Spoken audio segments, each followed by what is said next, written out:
How to change voice in InShot. Hello everybody, welcome back to my channel How to Apps. This is me Bipin Basnat, and today I'll guide you on how you can change voice in InShot. Now the process itself is quite simple and easy, so let me guide you through.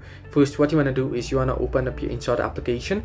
You want to tap on the video option, and then you want to open up a video that you wish to edit the audio of. I'll just select this particular video and open it up. Now once you open up the video, simply tap on the video and swipe to the right on the list of options, tap on volume option and then tap on extract audio option. Once you extract the audio, now here you can see, I'll just play this.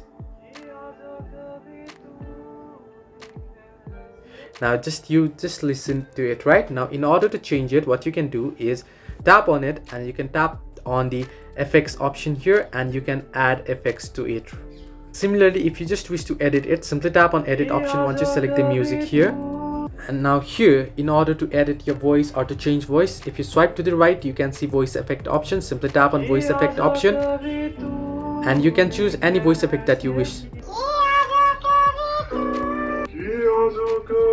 I just select this and tap on OK, and then you can see the audio will be changed. So this way you can change voice using voice effect in InShot application. Hope this helped you. Do like and subscribe, and do not forget to leave a comment down below if you have any further issues.